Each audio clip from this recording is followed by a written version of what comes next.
Chris, I have no idea if that's good or bad, dude. How would I know? Does it look bad to you? I mean, I have no frame of reference. It doesn't look great. Does that help? Kind of hurts. It hurts a little bit. So maybe do what I said, and maybe, and a lot of people do this now. You just contact your physician. You make an appointment. You go in. You can even go to urgent care, which now we have, right? Oh, right. All right. So why am I explaining this to you, dude? You think somebody should take a look? Go get it checked out, man. What, are you just going to suffer in silence and see what it does next? All right, fine. Okay. Look, now should I go now? All right, everyone. Welcome to the show. Today we're talking about comic books, Dynamite magazine, Schoolhouse Rock, and sea monkeys.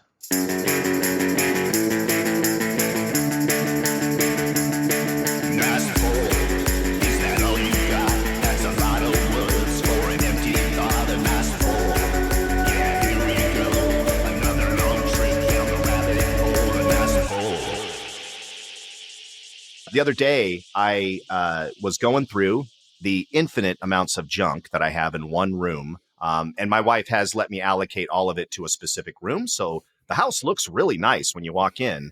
Chris, you've been here a couple of times, and I think you even mentioned, wow, it's so clean in here. You haven't seen that. I was wondering where you actually lived, because it doesn't look like anybody actually lives there. So maybe like a model home. Right. It looks like almost like the. Yeah, that's what I was going to say. Like when you first walk in, the model home. Exactly. No, that's just the one room. So in there, one of the first things I was rummaging through when I'm trying to figure out what I'm supposed to throw away, because every month my wife makes me throw something away, and she's probably right to do so.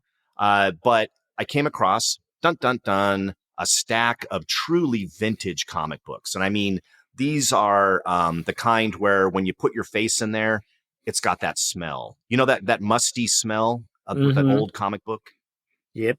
Oh, I mean, tell me really quick, Chris, because I've never really asked you this. How into comics were you? Were you super into it, or was it just a mild, there might be one around the house kind of a thing?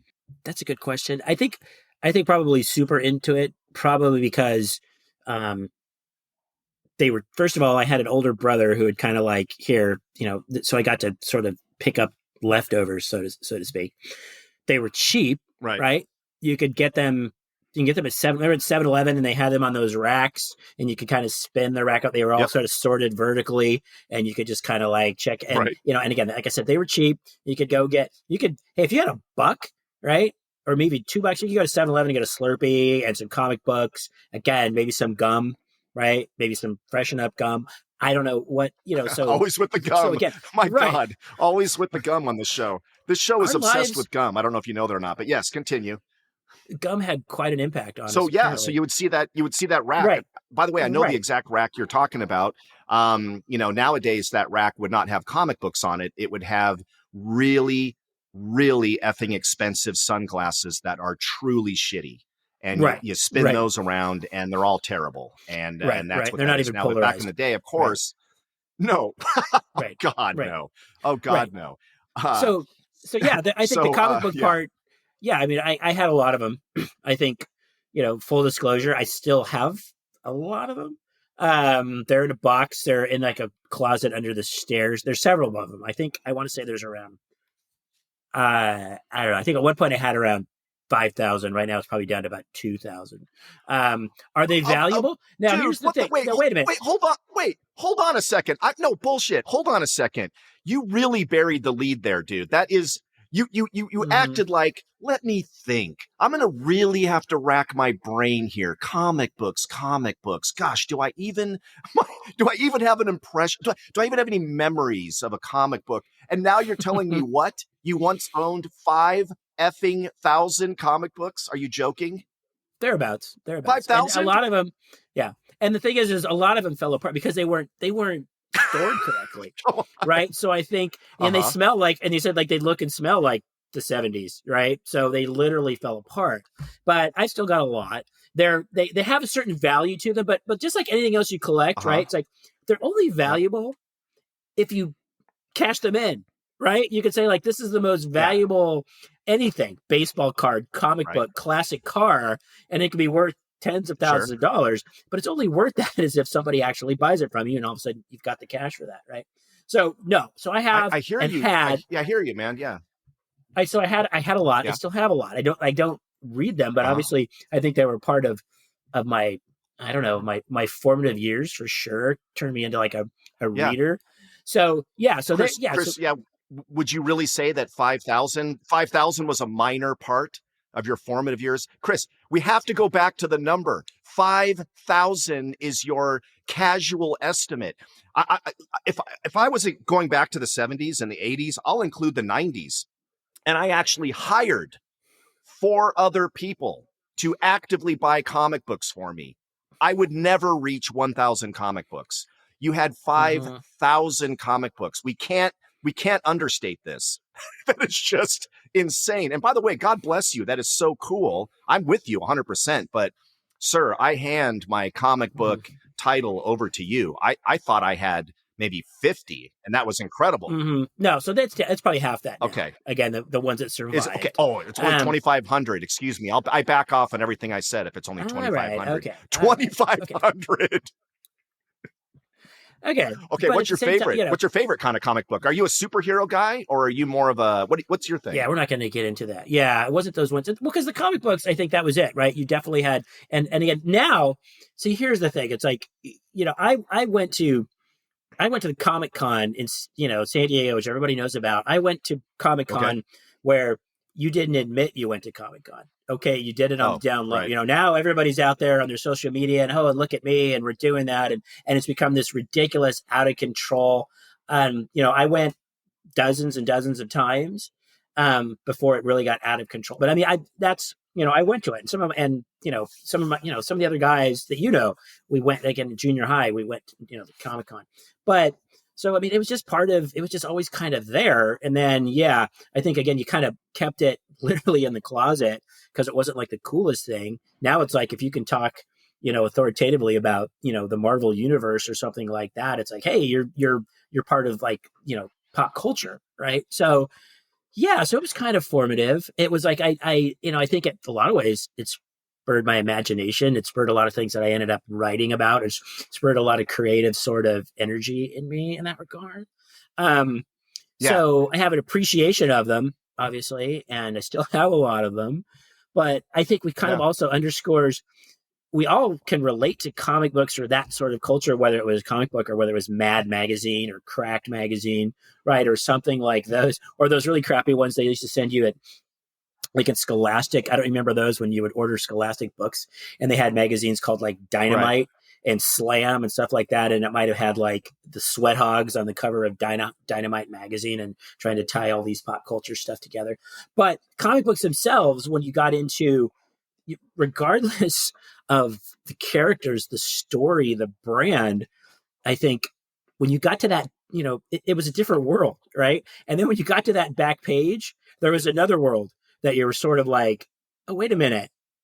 Do I have enough money to get some sea monkeys or order some X-ray specs? Or I'm kind of skinny. Yeah. It's like, what's this Charles Atlas dude all about, where apparently I can get like really muscular and maybe look like the guy on the cover of that comic. So that was that was it. You literally finished the comic book or flicked to the back page, and it was a whole nother world of God knows what. And if you did have a check or a money order, like, what the hell was a money order, right? And then you could, and save up your aluminum cans, and then maybe have your mom write you a check, and then you can mail it off and get your X-ray specs or potato gun or sea monkeys or something like that. I'm sure, I don't think I ever did, but I think I would have been vastly disappointed if I did. Yeah. Right. Look, man, you have done at least 18 polls just in that little span of reflecting on comic books. So we're going to put a pin in Sea Monkeys for just one moment. And everybody at home, I'm going to be coming back to Sea Monkeys because that's a big, big deal to me, Sea Monkeys.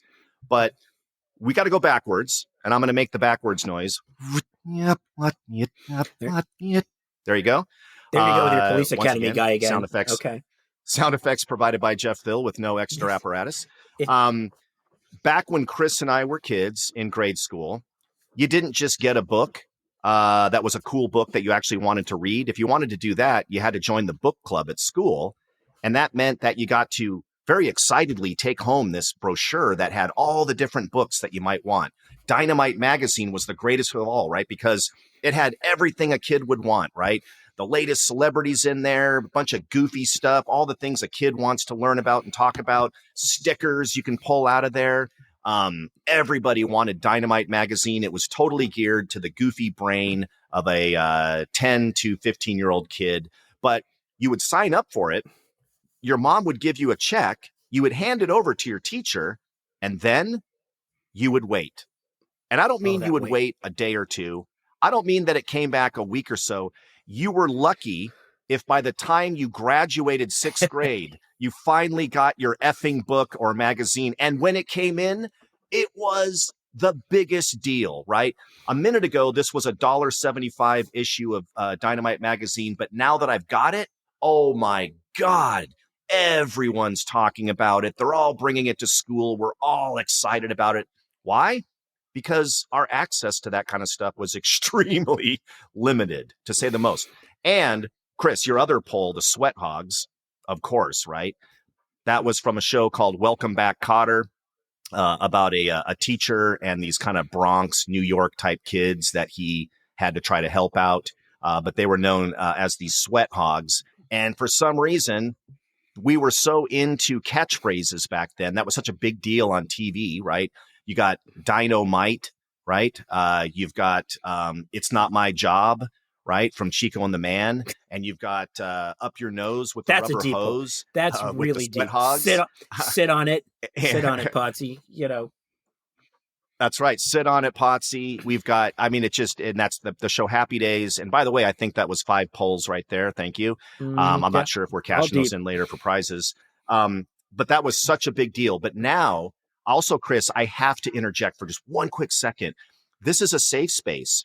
You're acting like it was a quiet embarrassment that you were into comic books. No, sir.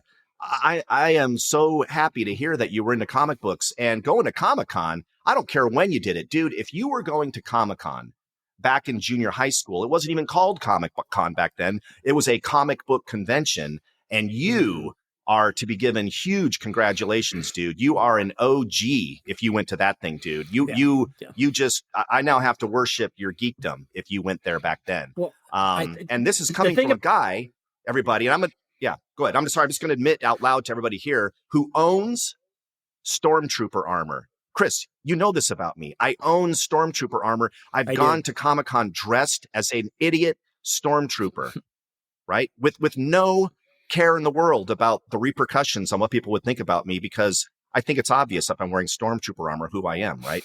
Anyway, back to you, sir. Comic books, the back of the comic book. Let's get into it. Well, I remember going to Comic-Con, and at the time, eventually in high school, I think that was a big thing when I could actually drive myself to Comic-Con.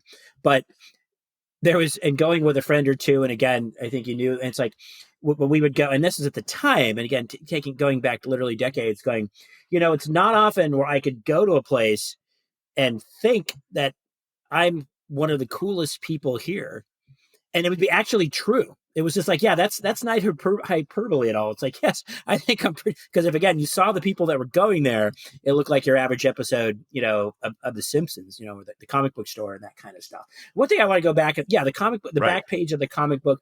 The one thing else I did want to add, remember when you were talking about the books and, the ordering the books in the interminable way, it probably wasn't that long. It was probably like 2 or 3 weeks before the books would come, right? But for us, because you're into instant gratification, it took forever. It's not like now where, hey, you order a book on Amazon and you get it the next day.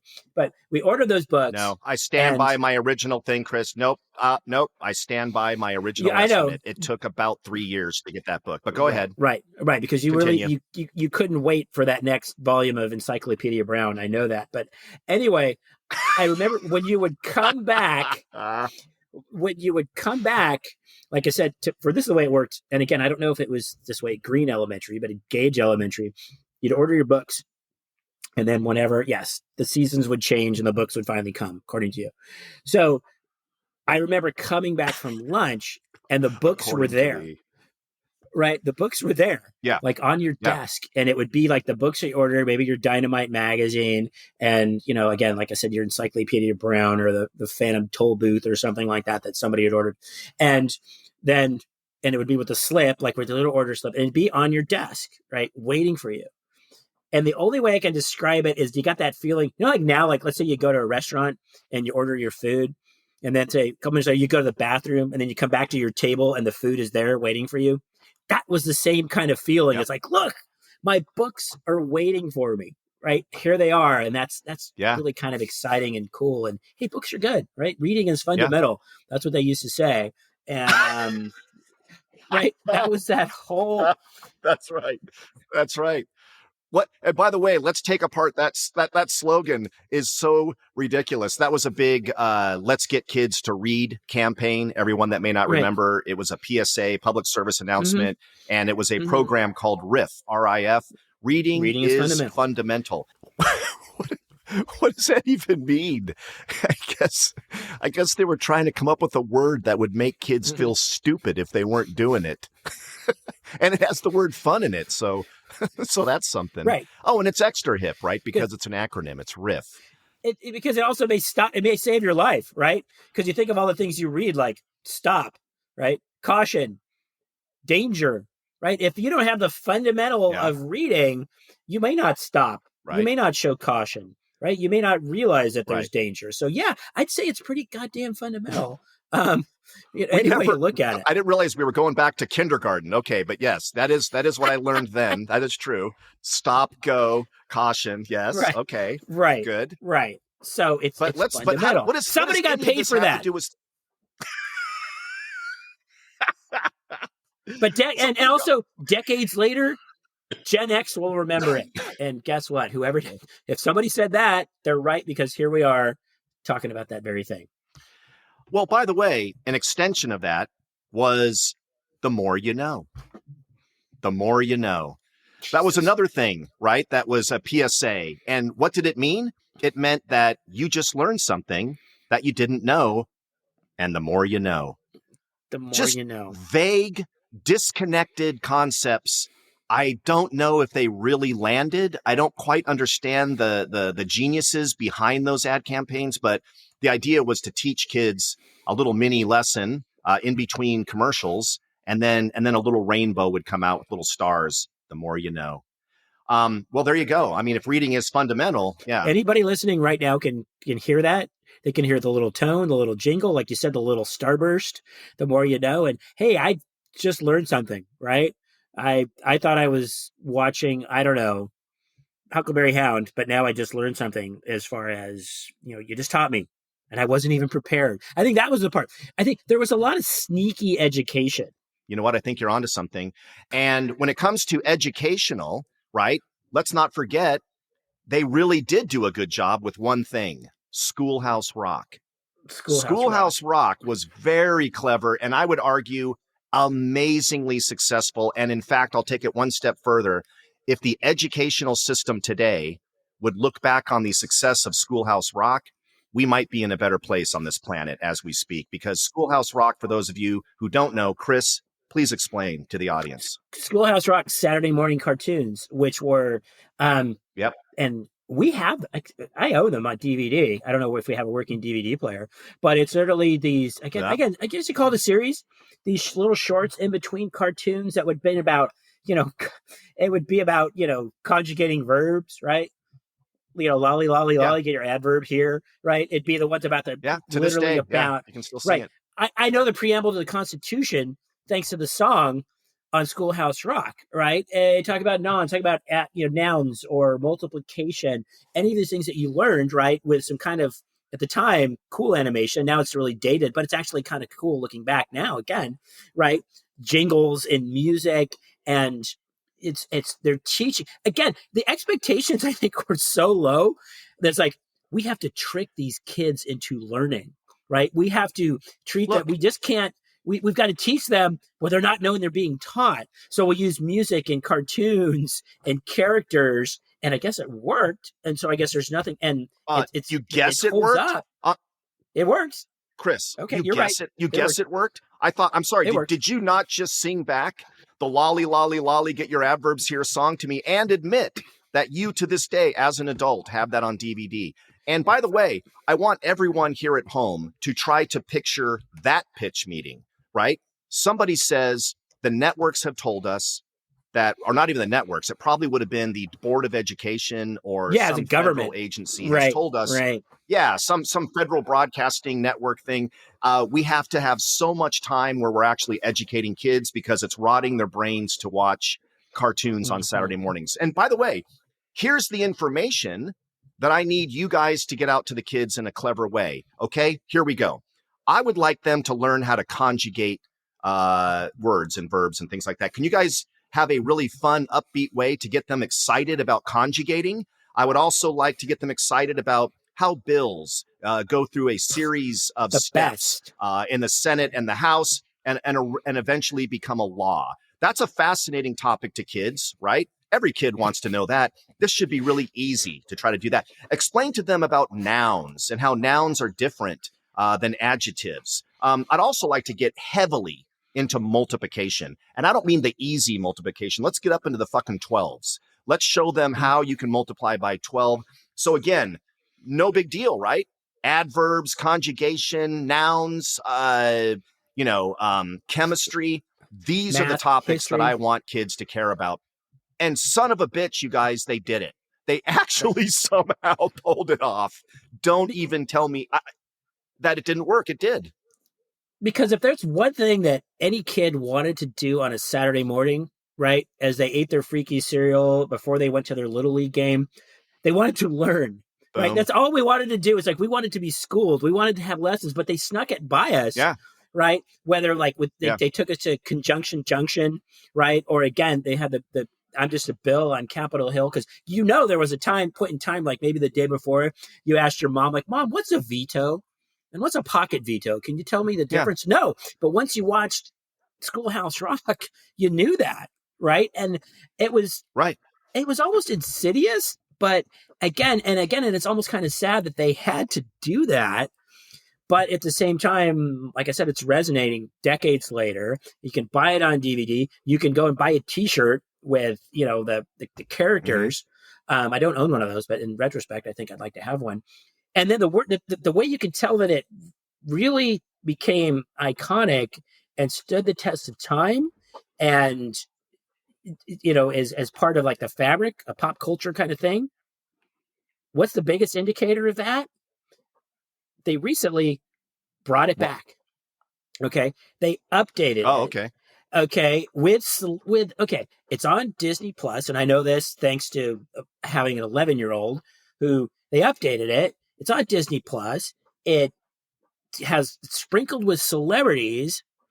It's brought to you by none other than again, this is not somebody the kind of character we would talk about, by Ryan Seacrest, who probably single-handedly is responsible for the fall of pop culture. Right? He's involved, and the bottom line, it sucks. Okay, there is no reason to watch this. There is no reason for it to be updated. There's no reason for it to have celebrities, and there's no reason to have to pay for it, to have to see it on Disney Plus. So, but again, that's how you can tell that it was useful and it was a classic because somebody has brought it back and they've done a shitty job of bringing it back. So, listen to me. This has nothing to do with Nice Poll. And Chris, excellent points. This has to do really with my unnatural and undeserved ire towards Ryan Seacrest. He did nothing to deserve my wrath.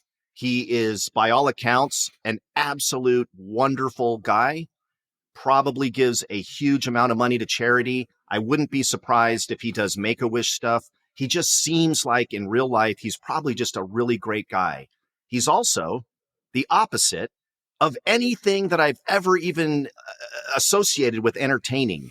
To me, it's where entertainment goes to be turned into sort of a tasteless white tapioca paste and then distributed throughout the audience. Processed. There is no discernible talent with this guy. I don't even know what his skill, other than being a host of things and presenting information, even is. And more power to him. The guy is probably a billionaire at this point. But what? the hell is that? Anyway, let's continue. Obviously, I have issues, you guys. So, well, maybe there's another episode, or maybe there's a whole different podcast if you want to talk about your up close and personal experience with American Idol. It's probably better for a therapy session, but no, maybe you're under an NDA or something like that. But if anybody listening, well, if I get into Ryan Seacrest. No, and then I got to talk about my disdain for Sammy Hagar, who doesn't deserve my wrath. We have to talk about my disdain for a whole bunch of other people who, again, they did nothing wrong, right? But again, topic for a different day. But back to what is the most important topic that we're going to be discussing today, and that is mother effing sea monkeys. Okay. Now, Chris, explain. No. I have to do it. Real quick. What is a sea monkey, you guys? Chris was talking about the back of a comic book. You could order all these things with your disposable cash. I think all it cost, Chris, was maybe $2, maybe $5 on some of the newer comics. But you guys, they showed that you could buy little miniature mermen and merwomen that would swim around in a goldfish bowl. And the depiction in the comic book showed actual little mermen and merwomen. Am I wrong, Chris? They looked like humanoids, right? Swimming around, and it said you can train them and they have a family. And I said to myself, oh my God, I've got to see these things. What is this? And my dad looked at it and said, you idiot. That's just a marketing ploy. They're not going to be little mermen and merwomen that somehow come to life for your pleasure. Well, I didn't believe my dad. And by God, I knew I had to get these, bought them. Still have the picture of me as a kid opening it up. The most exciting gift I have ever opened up in my entire life on Christmas morning, sea monkeys. Probably cost about $3.99. What are they? What are they, Chris? What are they really? Are they when just you really like put plastic? them in the water? They're just, I never ordered them. See, I never had, I never actually got to that step. I don't know if they're much different than the Green Army soldiers we used to play with, or they were just sort of like water dissolvable. I don't know, but they weren't. They weren't like your theory. They weren't living creatures. Let's just say number one. No. Right? I'm going to shock you, Chris. I'm going to shock you. They were living creatures. They were living creatures. Breathing creatures. Well, breathing's but they were living creatures. But Chris, I think what your mind is going to. So Chris is being very clever, because back in the day, guys, and they might have them still, there was all kinds of things you could buy that came in a little capsule, or it was a tiny little compressed sponge. And then when you put them in water, it would become something bigger. That was a popular thing. These were brine shrimp. Now, don't get me wrong. Brine shrimp are amazing. That egg can stay in a room for 1 million years dormant. The second you touch it to water, this little brine shrimp instantly comes to life. That's the real miracle. But are they mermen and merwomen? No. They're these tiny little shrimp. They are. Well, I don't think that's how it lays out in the anthropological world. I've never seen an actual connection between early hominids and monkeys and apes and shrimp, unless you want to take the whole evolutionary scale into consideration. And they lived for about 17 minutes. And then they would just be in different stages of dying or death. Now, maybe I'm exaggerating. Maybe they lasted a few days, but you certainly did not have a trainable merman to contend with. So I don't know. There you go. But it was one of the biggest disappointments of my childhood. And so actually it was a sea creature that you sort of unknowingly, yet inevitably, let's just say, led to a slow and torturous death, because it was after waiting thousands of years to be sprung, to be waiting to finally spring to life, only to be found in a cup from my mom's kitchen that used to have yoo-hoo in it. And it's a really a tragic story from the sea monkey's point of view. How long did it wait to come to life, only to be living for a few hours? I'm guessing in my 7-Eleven Slurpee cup. I'm guessing maybe someday. Sorry, sea monkey. Well, maybe it was PETA or someone else who eventually shut down the sale of sea monkeys when they thought this was some sort of, weird animal cruelty or something. But that's not too many steps removed from just like your standard I don't know how we call it, your, standard domestic, American goldfish, Well, right? for those of you out there that were curious, I do have a fun fact when it comes to keeping goldfish alive. This is something they never tell you. And of course, Chris, you're exactly right. Because when you were at the carnival and you barely survived the zipper, call back to the first episode, and you won something, which is impossible at the midway. You actually won something when to your point, you tried to throw the basketball that's way too big through the hoop that's way too small. And you won a goldfish in a plastic sandwich bag. Goldfish, everybody, they need oxygen. And the only way to get oxygen to a goldfish is to stick a plant inside that bowl. So none of us ever knew that. To this day, most people don't know that. So if you just stick a goldfish in a bowl, it will slowly suffocate. You have to put some oxygen source in there, right? It wasn't that you're doing a bad job or that you somehow inherently suck. It's like, dude, just stick a plant in there. You'll be fine. That's all you needed to do. And that goldfish would have been happy. But anyway, Goldfish 101, guys, for those that didn't know. I mean, there was some other cool stuff. I mean, I don't know. Again, if you did your sea monkeys, like I said, the other stuff on the back page, I think the only stuff that I remotely, like I said, the x-ray specs, like, which were just, right, cheap sunglasses. And what is that even telling you? It's like, here, it's like, okay, but what are you supposed to do with those? Okay. I'll tell you what you do with them, Chris. I'm just going by what they tell me in the back of the comic book, right? Sea monkeys are mermen and merwomen based on the drawing, and X-ray specs only has one purpose. I can now look through women's clothing and I can see their underwear and their bra. Now, I'm not quite sure why I couldn't see past the underwear or bra, but according to the artist's rendition, it only allows you to go through one layer of clothing so you can see the underwear or bra, but somehow doesn't penetrate deep enough, pardon the pun, to see the other parts. But hey, I will give them credit.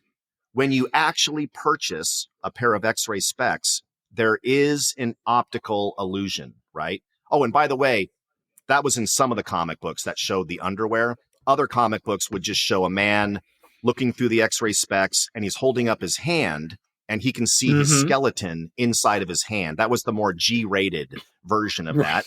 But have you ever bought a pair of X-ray specs, Chris? Are you aware of what the optical illusion is and how it works? I am now. No. Again, I always kind of wondered. Well, it's very clever. So the X-ray specs are really just glasses that only have two tiny little holes that you can look through. And when your eye is forced to look through a teeny tiny little hole that's right up against the eye, and you hold your hand up in front of it, it creates a false shadow, almost like a double image. And for a quick moment, it does look like you might be seeing through your hand. You know, you're seeing a dark black shadow inside your hand, but it's really just your eyes being out of focus and creating a double image. But hey, man, I have to hand it to whoever created that. Technically, it's kind of fun, right? It does work. Now, you can't see underwear, everybody. Don't look those up and try to get one off of eBay. I've never known anything that can do that other than having what the kids call today Riz, apparently. So got to have Riz to do that. Yeah. So, I mean, I think the one that appealed to me the most was probably, like I said, Charles Atlas. Any of us who were, let's just say, a little bit underweight at the time, and you saw this, here's, right, wow, look at this guy. He's lifting. First, he's getting sand kicked in his face at the beach, and like some big guy like literally kind of grabs his girlfriend and takes his girlfriend away, which again is like it's interesting marketing. That she was so pliable and so shallow, and just thought, wow, this guy just kicked sand in my boyfriend's face. And so then he would go home, probably look at a comic book because he was one of us, and then decide, I'm going to order Charles Atlas, whatever it was. I think it's like weights or a book or something like that. Probably a book. I don't think they would send weights in the mail. And then it came back. He came back, I don't know, weeks, months, years later. Because I think we all know this is a process that does not happen overnight. And eventually came back and went to that same beach. And fortunately, his girlfriend and the bully were right there in the same spot. And he would win his girlfriend back by, I don't know, punching him in the face. And he was now a man, thanks to Charles Atlas. So And I think Charles Atlas was a real guy. Charles Atlas was absolutely a real guy. He was kind of like Jack LaLanne, except instead of calisthenics and stuff like that. Jack LaLanne, everybody, a guy who came on TV every morning to teach us how to do calisthenics and jumping jacks and all that.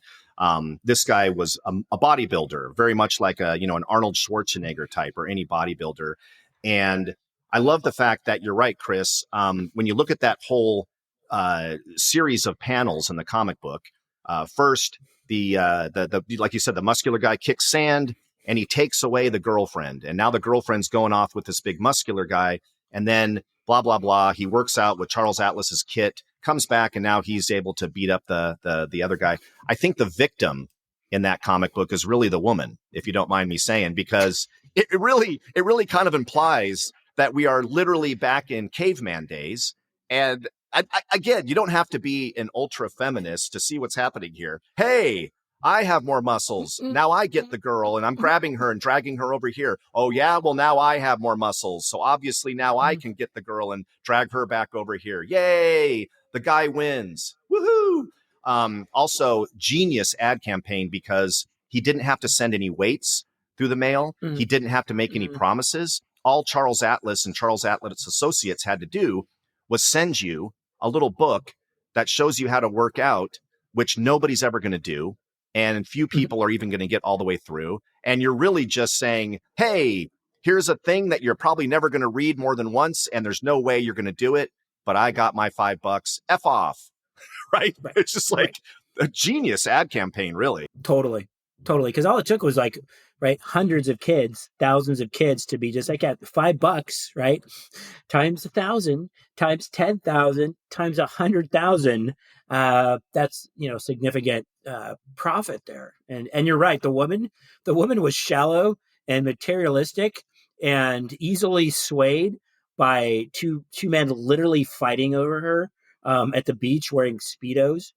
Well, yeah, Charles Atlas was really about bodybuilding and showing off, whereas Jack LaLanne was about physical fitness and, let's just say, modesty.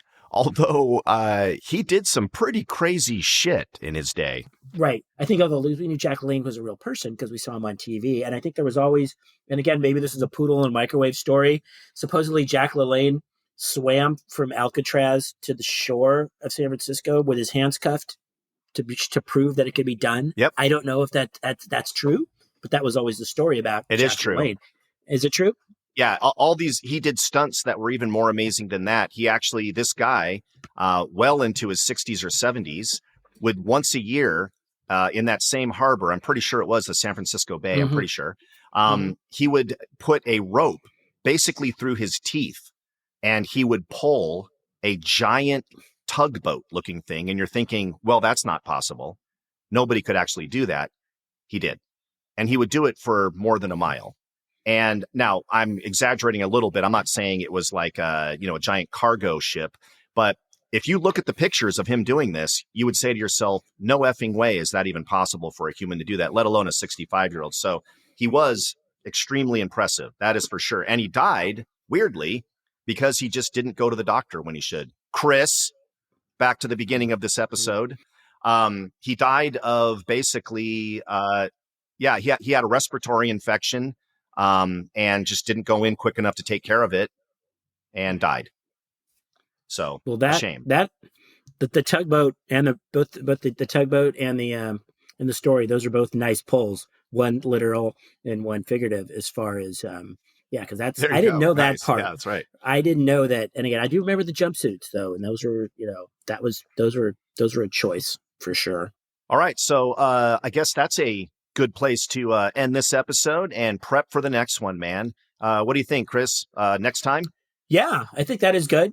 I think we learned some things about each other. I think you don't know the quantities of my comic book collection. I think maybe I did. I think I knew about your Stormtrooper costume, although I may have had it confused with your Spider-Man costume.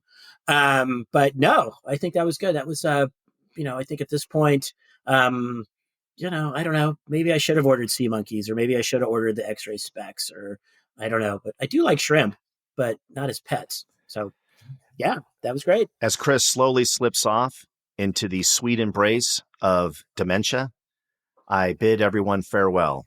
Until the next time.